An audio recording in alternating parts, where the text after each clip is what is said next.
Imagine this. You're at a family dinner, laughter echoing around the table. Your grandfather, the storyteller of the group, suddenly clutches his chest. His face goes pale. The room freezes.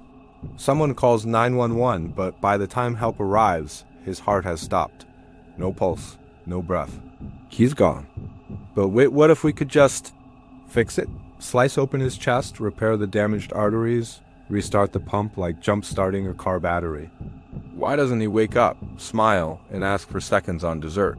It's a question that haunts us all. If death starts with a failed heart, why can't surgery bring someone back hours later? Hold that thought. Because tonight, we're diving into the raw truth of life and death. Not the fairy tale version, but the science that explains why some doors, once closed, stay shut forever. Stick with me. This could change how you see every heartbeat from here on out. Let's start at the beginning, the heart. This fist-sized muscle is your body's relentless engine pumping about 2,000 gallons of blood every day. It's fueled by oxygen and nutrients, delivering life to every cell. But when something goes wrong, like a blockage from plaque buildup, a burst vessel, or an electrical glitch, it can fail spectacularly. Picture a heart attack. A clot blocks an artery, starving part of the heart of blood. Cells in that area start dying within minutes.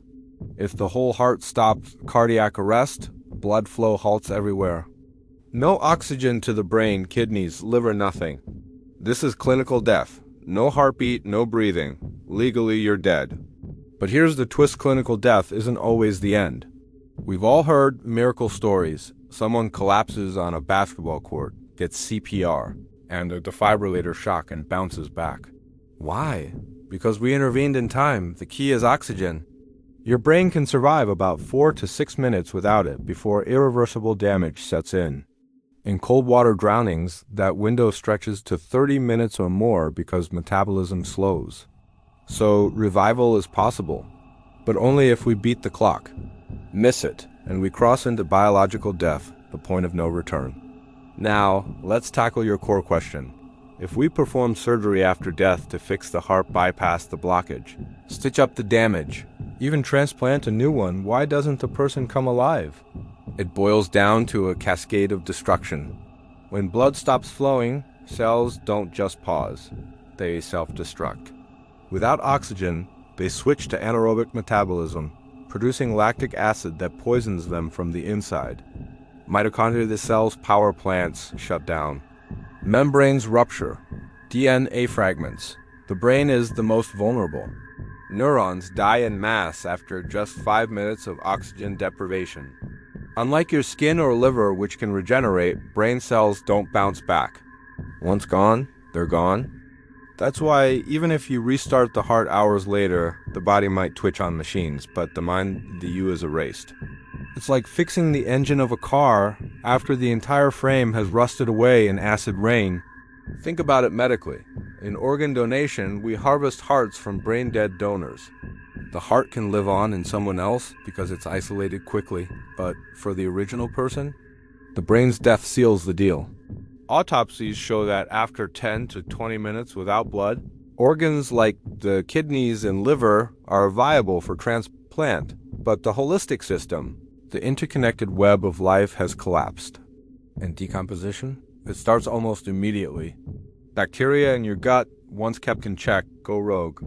Enzymes break down tissues. Rigor mortis sets in within hours.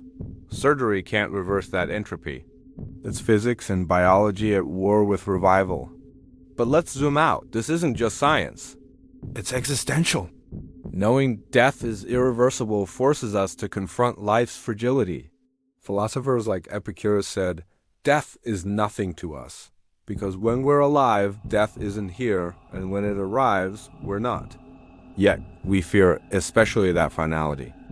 In many cultures, including Islamic traditions common in places like Karachi, death is a transition, a test ending, leading to an afterlife where deeds matter more than biology.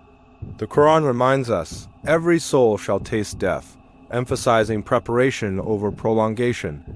Western thinkers like Heidegger argued death gives life urgency. It's the deadline that makes every moment count. So, Why obsess over fixing a heart postmortem?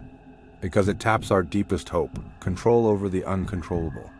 But understanding the science liberates us. It shifts focus from cheating death to cherishing life, hugging loved ones tighter, pursuing passions fiercer, maybe even getting that cholesterol check sooner.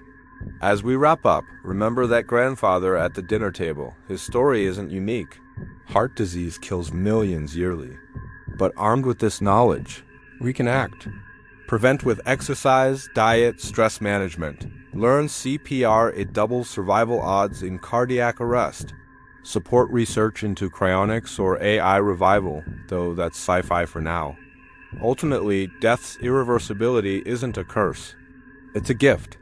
It compels us to live fully, love deeply, and leave a legacy that outlasts our heartbeat. So, next time you feel your pulse, let it remind you, this beat is precious. Don't waste it. Thank you. Questions?